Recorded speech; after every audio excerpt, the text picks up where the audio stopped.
रात्र इतकी बेकार गेली ना, काय सांगू मी तुम्हाला, इतकी बेकार गेली रात्र. मला भयानक वाटतं.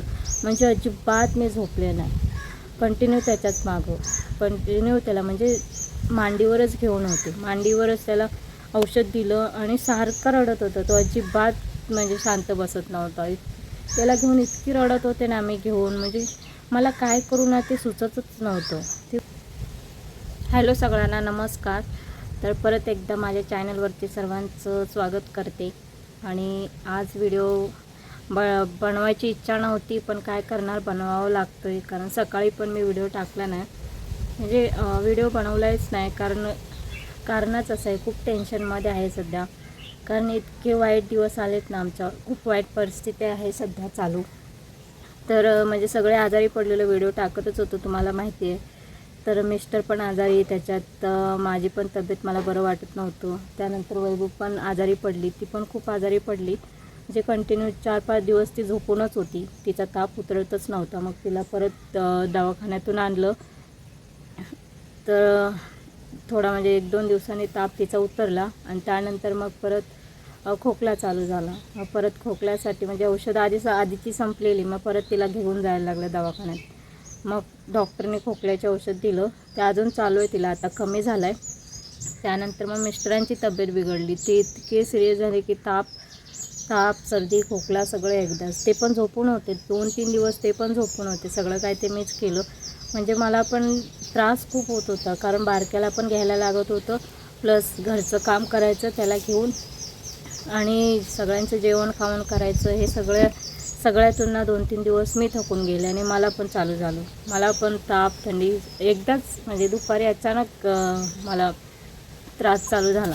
2-3 दिवसानंतर काम केलं आणि एक दिवस दुपारी खूपच ताप आला, अचानक ताप आला. आणि मग संध्याकाळी गेले दवाखान्यात. म्हटलं की सकाळ होईपर्यंत अवघड आहे माझं, जायला लागेलच. कारण सकाळी जर मी उठले नाही तर मग नाश्ता वगैरे यांचं जेवण खाऊन कोण देणार. म्हटलं की मलाच काळजी घ्यायला लागेल. गेले दवाखान्यात, इंजेक्शन घेतलं आणि मग आले घरी. इंजेक्शन घेऊन 10-15 मिनिटांनी मला सगळं काहीतरी रिलॅक्स झालं. म्हणजे घाम यायला लागला, म्हणजे घाम सुटला अंगातून. म्हणजे ताप होता तो उतरला, जरा कमी झालं, तर जरा रिलॅक्स वाटलं मला. त्यानंतर मग गोळ्या चालूच ठेवल्या मी. तर ताप आता कमी झाला आहे, पण खोकला आहे. आणि आता मिस्टर पण बरेच झालेत, वैभव पण आता ठीक आहे. पण अचानक नंतर बाबू मागच्या महिन्यापासून आजारी होता. म्हणजे त्याला औषधं चालूच होती मागच्या महिन्यामध्ये, जुलै महिन्यामध्ये. फक्त 4-5 दिवस बंद केलेलं, कारण तर कमी झालेलं. त्यानंतर हे सगळे आजारी पडलो आम्ही 3 जण. त्याच्यात त्याला झालं अचानक. त्याला परवाच्या दिवशी म्हणजे शुक्रवारी एकदम ताप आला. इतका ताप आला ना, म्हणजे खूपच, म्हणजे तो चिडचिड करायला लागला. म्हटलं आता काय थांबून अर्थ नाही, लगेच जाऊ. तर दुपारी दवाखाने बंद असतात. मग म्हटलं की जाऊ दे, संध्याकाळीच जाऊ. मग संध्याकाळी नेलं त्याला दवाखान्यामध्ये. मग डॉक्टरने औषधं दिली. मग आले त्याला घेऊन, दवाखान्यातून आले. त्याच्यानंतर मग मी अँटीबायोटिक दिलेलं डॉक्टरने, ते दिलं. तापाचं औषध दिलं आणि खोकला पण होता, खोकल्याचं पण दिलं. पण अजिबात ताप उतरला नाही. म्हणजे रात्रभर ताप त्याच्या अंगातच होता. आणि इतका ताप की मी चेक केला ना, 104 असं दाखवत होता थर्मामीटरवर. म्हणजे मी कंटिन्यू चेक पण करत होते आणि त्याला मिठाच्या पाण्याच्या घड्या घालत होते कपाळावर, आणि त्याचं अंग पण पुसून घेत होते, तरी तो उतरायला मागत नव्हता ताप. तरी मी त्याला संध्याकाळी आणला आम्ही दवाखान्यातून 5:30 वाजता आलो घरात. तेव्हा मी औषध दिलेलं तापाचं आणि अँटीबायोटिक पण तेव्हाच दिलेलं. म्हटलं की उतरेल जेणेकरून ताप आहे तर. पण ताप काय रात्रभर, आणि उतरलाच नाही रात्रभर. सकाळ झाली, पण रात्र इतकी बेकार गेली ना, काय सांगू मी तुम्हाला, इतकी बेकार गेली रात्र. मला भयानक वाटतं. म्हणजे अजिबात मी झोपले नाही. कंटिन्यू त्याच्याच मागं, कंटिन्यू त्याला म्हणजे मांडीवरच घेऊन होते. मांडीवरच त्याला औषध दिलं आणि सारखा रडत होता तो. अजिबात म्हणजे शांत बसत नव्हता. त्याला घेऊन इतकी रडत होते ना मी घेऊन, म्हणजे मला काय करू ना ते सुचतच नव्हतं. ते व्हिडिओ पण बनवणं आहे का असं मोबाईल तर नकोच वाटत होता हातामध्ये. मी तर मोबाईल पण नाही घेतला, काहीच नाही. जेवण पण आमचं असं झालं ना उशिरा, कधी कधी मिस्टरने बनवले जेवण, मी व्हिडिओ बनवले त्याच्या आधी, तर तुम्हाला दिसत असेल मिस्टर काम करतात, तर तो अजिबात मला सोडत नव्हता. कारण हेच होतं की कारण मला काहीच काम करून देत नव्हता. त्याच्यामुळं त्याला घेऊन राहत होते मी, कारण खूप रडत होता तो. तर त्यानंतर रात्रीची वेळ होती आणि अजिबात ताप उतरायला मागत नव्हता. संध्याकाळी 6 वाजता 5:30 वाजता दिलेलं औषध आणि झोपवायचा प्रयत्न करत होते मी त्याला, जेणेकरून ताप उतरेल, झोपेल, पण ताप अजिबात उतरला नाही. रात्र झाली तरी 4-4 तासाने द्यायला सांगितलेलं डॉक्टरने औषध. 9:30ला एक परत दिलं औषध तापाचं, तरी पण ताप अजिबात उतरला, नुसतं चढत जात होता, कमी व्हायचं नाव घेणं, नुसतं चढत. इतकं तापलेलं अंग, चटका लागत होता त्याच्या अंगाचा आणि नुसता रडत होता. मी इतकी म्हणजे डोकं इतके हँग झालेलं ना, मी काय करू आणि काय नाही ते मला कळतच नव्हते, इतकी माझ्यावर अशी परिस्थिती वाईट होती. मी सारखं देवाला म्हणे काय त्रास आहे तो मला होऊ दे प्लीज, पण माझ्या पोराला काय नको त्रास. आणि लय वाईट वाटत होतं, कारण तो इतका तडपडत होता ना. एक रात्र इतकी बेकार गेले ना, काय सांगू. ती रात्र माझ्या कायम लक्षात राहिली, इतकी भयानक रात्र होती ती. तर त्याला मी कंटिन्यू मिठाच्या पाण्याच्या घडा गाळत होती. तर मानेला पण त्याचं नाही का भरपूर ताप होता, तर मानेला पण मी कपडा ठेवत होते मिठाच्या पाण्याचं, म्हणजे मी त्याच्या कपाळावर मी पट्टी ठेवत होती मिठाच्या पाण्याची, तरी पण अजिबात उतरला नाही. म्हणजे तो मध्ये झोपत होता, मध्ये झोपला तो. मग जसा झोपला तसं मी त्याला खाली ठेवला ना की आणखी रडे, मग परत घेऊन त्याला मांडीवरच झोपवत होते, कारण तो मांडीवरच शांत बसत होता. असं करता झाली सकाळ झाली आणि अजिबात मला झोप नाही, कारण झोप अजिबातच येत नव्हती. कारण बाळ आजारी असलं ना की आईला झोपच लागत नाही. मला नुसतं टेन्शन की ह्याला कधी बरं वाटे, ताप कधी कमी होते असं. सकाळ झाल्यावर पण तसंच उठला. तो काय मला सोडून राहतच नव्हता, कंटिन्यू मला म्हणजे माझ्याकडेच होता तो. त्याच्या पप्पाकडे पण जात नव्हता की खाली पण खेळत नव्हता. मोबाईल लावून दिला, गाणे लावून दिलं, तरी पण तो अजिबात ऐकत नव्हता. शेवटी मग औषध दिलं, त्याला नाश्ता भरवला आणि थोडं औषध दिलं आणि मग एकदम नॉर्मल असं वाटायला लागलं की घाम येतोय, पण घाम काही येत नव्हता. ताप तर होतंच त्याच्या अंगामध्ये. दिवस पण पूर्ण असाच गेला माझा, म्हणजे अजिबात झोप नाही, नुसतं त्याच्या मागं त्याला घेऊन. आणि इतकं मला पेनिक होत होतं, डोकं दुखत होतं, कारण रात्रभर झोप नव्हती. त्याला पण बघणं होतं, माझ्या आराम नाही अजिबात शरीराला. ते शरीर माझं पूर्ण पेन होत होतं, कारण कंटिन्यू त्याला घेऊन राहायचं होतं. कारण तो असं मांडीवर जरी घेतलं ना तरी तो अजिबात राहत नव्हता, कंटिन्यू असं उचल म्हणत होता, असं कंटिन्यू त्याला असं घेऊन होते. आणि हा पूर्ण हात माझा दुखत होता, अजून दुखतोय. हात दुखत होता, पाठीचा मणका दुखत होता, कंबर दुखत होती, कारण तो बसली ना तर बसून पण देत नव्हता जास्त. नुसतं घेऊन त्याला असं त्याचं होतं, तर घेऊन त्याला कंटिन्यू फिरवत होते मी, त्यावर शांत राहत होता. आणि झोपला पण नाही तो, रात्रभर झोपला नाही, काल दिवसभर झोपला नाही, म्हणजे शुक्रवारच्या रात्री अजिबात तो झोपला नाही. त्यानंतर सकाळी शनिवारचा दिवस उघडला, शनिवारी अजिबात दिवसभर पण झोपला नाही. त्यानंतर मग संध्याकाळी शनिवारी औषध त्याला खायला प्यायला दिलं आणि मग परत औषध दिलं संध्याकाळचं. आणि 4-4 तासाने मी त्याला कंटिन्यू तापाचं औषध देत होते, तरी पण ताप उतरतच नव्हता. त्यानंतर मग संध्याकाळी दिलं शनिवारी औषध त्याला खायला घालून, आणि मग हळूहळू घाम यायला लागला. तेव्हा कुठे मी असं जरा शांत झाले मनातून की हा बाबा आता रिलॅक्स वाटतंय, आता बरं वाटेल. म्हणजे खूप घाबरून गेली की हा ताप असा कसा, म्हणजे इतका कसा डेंजर ना. कारण वैभूच्या टायमाला पण नाही का तिला ताप यायचा, पण इतका डेंजर ताप कधीच राहिला नव्हता. मी पहिल्यांदाच बघितला असा ताप.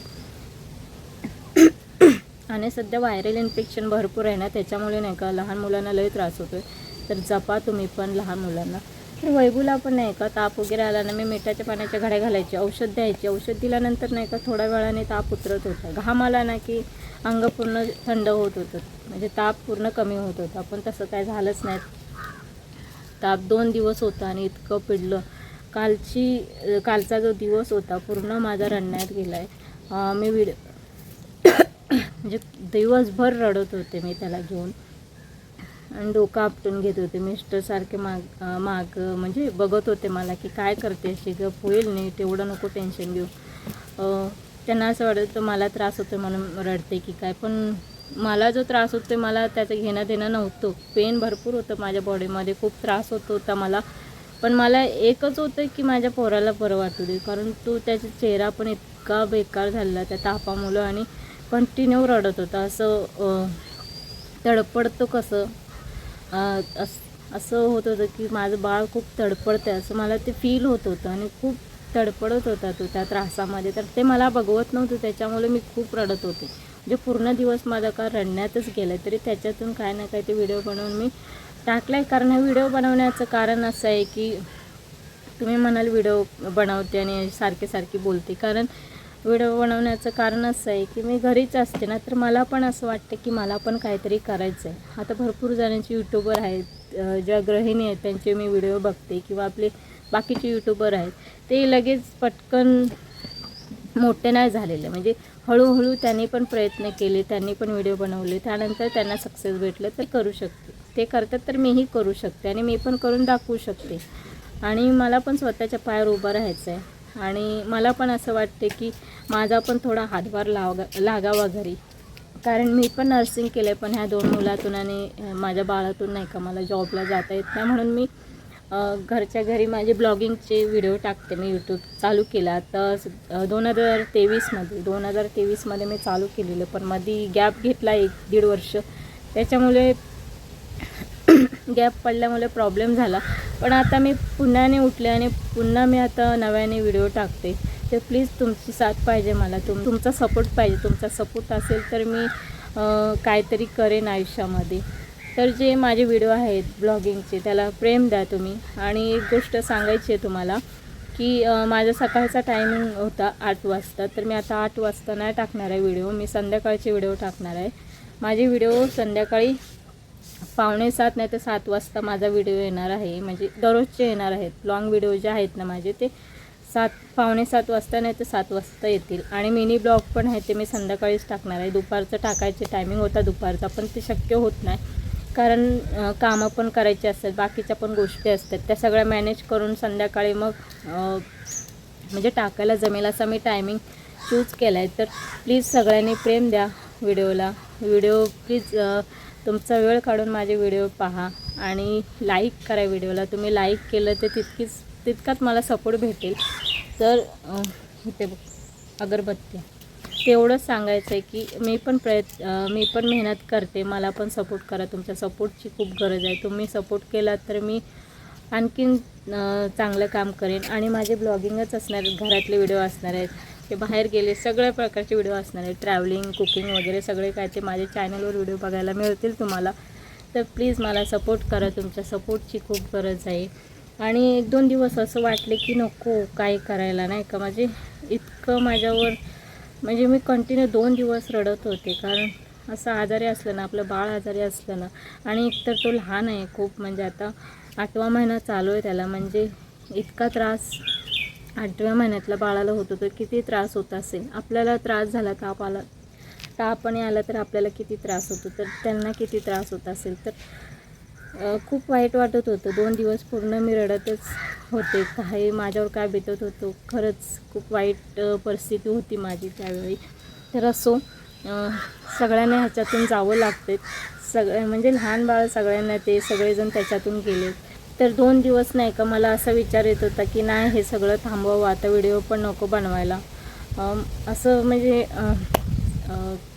यूट्यूबर आहे ना, आता व्ह्यूज पण कमी येतात, त्यामुळं ते पण टेन्शन की बाबा नको बनवायला व्हिडिओ, आणि टाईम पण नाही भेटत, आणि त्याच्यातून डोक्याला स्ट्रेस म्हणजे आराम नाही, इतका टेन्शन, घराचं टेन्शन, पोरांचं टेन्शन, या सगळ्या गोष्टीत असं वाटते की मी करेन की नाही, हे सगळं मॅनेज करेन की नाही, असं टेन्शन येतं. तर मी तुम्हाला व्यवस्थित दाखवेन की नाही व्हिडिओ, माझे व्हिडिओ आवडतील की नाही लोकांना, असं हे सगळं टेन्शन असतं. त्याच्यामुळे असं वाटत होतं की नको आता थांबवावं, परत आपण कधीतरी चालू करू. पण मिस्टर म्हणतात ना, आता तू परत टाकायला चालू केलंस की तुला ते करावंच लागेल. तर ते म्हणतात की नाही आता थांबून नाही चालणार, तू टाकतेस ते तुला टाकावंच लागेल. तर प्लीज मित्रांनो सपोर्ट करा. आम्ही पण गरीब आहोत, आम्ही भाड्याच्या रूममध्ये राहतो आहे. आमची पण परिस्थिती अशी नाही आहे, आमच्या पण आई वडील नाही आहेत आम्हाला, त्यांची आजी आहे पण ती गावी असतात आजी त्यांची. तर त्या कधी येत नाही इकडं. त्यांना आम्ही बोलवतो इकडे या म्हणतोय, कारण कसं आमच्या पोरांना पण आजी आजोबांचं प्रेम भेटलं नाही. तर त्यांना म्हटलं की तुम्ही असं पोरं मोठे होईपर्यंत ते तुमच्याशी खेळतील, तर त्यांना वाटेल की हा आजी आहे म्हणून, म्हणजे फील होईल त्यांना आजी म्हणून आहे आमची. तर त्या काय ऐकत नाही आहेत. त्यांना असं त्यांना वेगळंच वाटते. त्यांना म्हणते की तुम्ही काहीच काम करू नका, तुम्ही घरातच थांबा. पण त्या काय ऐकत नाहीत, त्या काही येतच नाही आहेत. आणि आमची जागा वगैरे काहीच नाही आहे गावी वगैरे, असं जागा पण नाही आहे, घर पण नाही आहे, काहीच नाही आहे. आम्ही खूपच म्हणजे मिडल क्लास पण म्हणता येणार नाही, खूपच म्हणजे मोलमजुरी करून खाणारी माणसं आहोत. तर मिस्टर ब्रेकरचं हे करतात, काम करतात, तर ते कामाला जातात. मध्ये मी पण जायचे त्यांच्यासोबत कामाला, आणि वेळ पडली तर मलाही पोरांना घेऊन जावं लागेल कामाला, कारण माणसं सध्या कोण भेटत नाही त्याच्यामुळं. तर आम्ही मोलमजुरी करून हे पण चालवतो, यूट्यूब पण चालवतो. तर तुमच्या सपोर्टची खूप गरज आहे आम्हाला, कारण तुम्ही सपोर्ट केलात तर आम्ही मी काहीतरी करेन. तर प्लीज मित्रांनो, सपोर्ट करा मला. व्हिडिओ बघता तर व्हिडिओला एक लाईक पण करत जा. व्हिडिओ पहा तुम्ही, माझे भरपूर व्हिडिओ आहेत, आधीचे पण व्हिडिओ आहेत चॅनलवरती, म्हणजे 1 वर्षाच्या आधीचे. आता 2 वर्ष व्हायला येतील, झाली पण असतील. आधीचे पण चांगले व्हिडिओ बनवून टाकलेत मी, मोठे व्हिडिओ आहेत माझे. तर सगळे व्हिडिओ पहा, व्हिडिओला प्रेम द्या आणि व्हिडिओला लाईक करा. सपोर्टची खूप गरज आहे मित्रांनो, सपोर्ट करा आम्हाला. आणि व्हिडिओ तुम्हाला आवडला तर व्हिडिओला आपण लाईक करा, कमेंट करत जा. आणि कोण व्हिडिओ आमची कुठून बघतंय ते पण कमेंटमध्ये सांगा की आम्ही इथून बघतो व्हिडिओ, तर आम्हाला पण कळेल की आमचे व्हिडिओ कुठपर्यंत जातात ते आम्हाला कळेल. त्यासाठी कमेंट पण करा की तुम्ही कुठून पाहतात ते सांगा आम्हाला. तर चला, मी हा व्हिडिओ इथंच थांबवते. आज काहीच बनवलं नाही व्हिडिओ, म्हटलं की माझे जे मनातले जे काही दुःख होते, मनातले काही विचार होते ते मला शेअर करायचे होते, आणि काही गोष्टी सांगायच्या होत्या, त्यासाठी बनवला व्हिडिओ. काहीच बनवता आला नाही. तर माझी रोजचे ब्लॉगिंगचे व्हिडिओ असणार आहेत, आपल्या चॅनलवरती ब्लॉगिंगचे व्हिडिओ असणार आहेत. तर असेच छान व्हिडिओ पाहण्यासाठी तुम्ही या चॅनलला सबस्क्राईब करून घ्या. छान व्हिडिओ पाहायला मिळतील. आमची 4घांची फॅमिली आहे. आम्ही 2 नवरा बायको, आणि माझी मोठी मुलगी आहे आता 4 वर्षाची, आणि बारका मुलगा 8 महिन्याचा आहे. तर आम्ही असे 4 जण आहोत. तर आमच्या फॅमिलीला सपोर्ट करा तुम्ही, सपोर्टची खूप गरज आहे. तर चला मग, आजचा व्हिडिओ मी इथेच थांबवते. तुम्हाला व्हिडिओ आवडला असेल तर व्हिडिओला लाईक करा, शेअर करा आणि कमेंट करा. आणि चॅनलवरती नवीन असाल तर प्लीज चॅनलला पण सबस्क्राईब करून घ्या. चला तर भेटूया पुढच्या व्हिडिओमध्ये. बाय.